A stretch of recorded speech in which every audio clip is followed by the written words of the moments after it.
If you're watching this, you're probably like me and you're super excited for the House of the Dragon. But if you're like me, Game of Thrones was not long enough ago that I've forgotten the disappointment many felt watching the later seasons. There were some more obvious problems, but issues I'm discussing in this video will dive more into a more subtle issue I had with Game of Thrones that I think House of the Dragon should, and I think will, avoid. That issue specifically is character plots that have little to no bearing on the overarching plot of the series. When discussing individual character plots, the question you ask is, if this character does not exist, is the overarching story fundamentally different? If the answer is no, I believe the story is better served if that character is regulated to the background at most, if not removed altogether.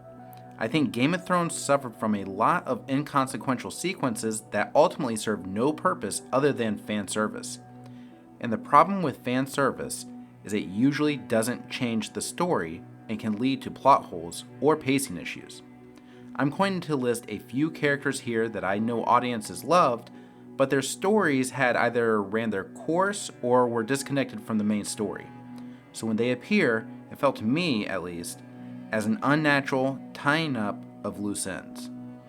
The most obvious was reintroducing the Hound in Season 6, and I admit that I think his character arc was completed well, but the overall story wasn't in any way reliant on his presence. Now you can nitpick this, but if he's not there, does the story end differently? Joining the Brotherhood without banners only led him to the Wall, where ultimately he joined Jon in his pursuit of capturing a White. He breaks the ice throwing rocks at the dead, but if that doesn't happen, what really changes? There's just a bit less tension as we wait for Daenerys to arrive? I guess. The Clegane Bowl was visually interesting, but it didn't change the outcome of the show or even the final battle for King's Landing. It felt more of a cute send-off to a fan favorite. I'm not saying the Hound shouldn't have been in the final seasons. What I'm saying is that his arc could have been better tied into the overall story. Characters are always better when they have actions of consequence to the bigger picture. Theon is another example, and I know what you might be thinking. Theon was one of the bright spots of the final seasons. Again, they served the character in this situation over the story. This is not something they did in earlier seasons when Game of Thrones was objectively better by most accounts. Theon redeems himself with Yara and rescues her, but Yara being saved did nothing to serve Daenerys' cause, so it became inconsequential to the story. Yara takes her fleet back to the Iron Islands and is never heard from again until the final episode. So it mattered to Theon, but it didn't tie into the rest of the show. He fought and died for the Starks, but other than an emotional send-off with Bran, anyone could have taken his place and the events would have unfolded the same. Again, critics of my take will nitpick this, but I think you get what I'm saying. It's not that Theon didn't have a good individual story arc, but the bigger picture was not reliant on it. Now I could go into how meaningless a character like Gendry was or how Bronn was just forced into the story of Season 8, but I don't think that underlines my point of how subtly these characters just existed and seemed important, but really didn't serve the story one way or the other.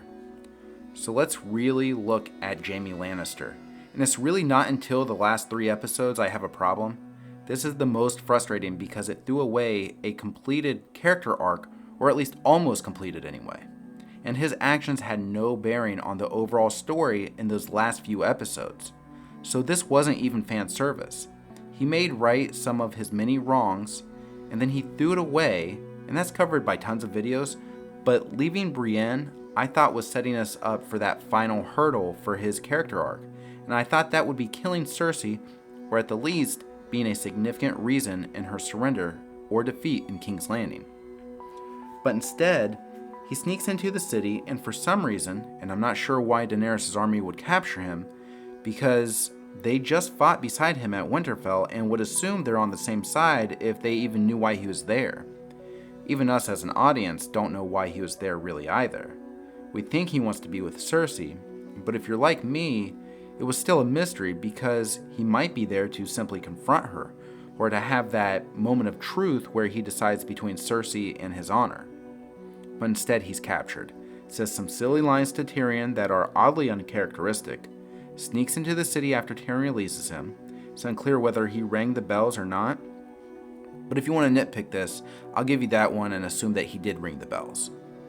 But then the fight with Euron is next, and what is this even for? If he suffered a deadly wound fighting Euron, that could be important, but the next sequence kind of makes his wound irrelevant. He finds Cersei, doesn't save her or in any way change the fortunes of the war, but he does die with her, but his death had no consequence to the story. You could say that it's what finally turned Tyrion against Daenerys, but her burning down women and children seems to be what really turned Tyrion off before he even found Jaime and Cersei's bodies. So again, look at how the story ended. If Jaime doesn't leave Winterfell, what changes other than Brienne not being hurt?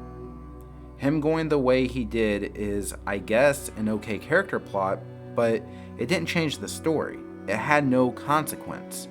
These subtle issues I have with characters contributing to the overall story, I think is kind of a gateway to the entire series getting off track.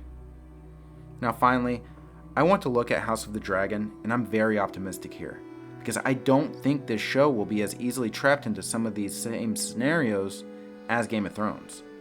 For one, there's an ending, and all of the main players have their role in the overarching plot. Fire and Blood offers the bare minimum as far as characterization, at least compared to A Song of Ice and Fire's main series.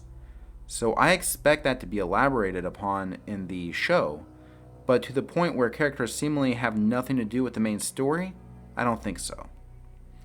Because in Fire and Blood, your main players have actions that carry undoubtedly significant weight on the bigger picture. As long as they do that throughout the series, I think House of the Dragon should at the very least feel a lot more focused than Game of Thrones' final seasons.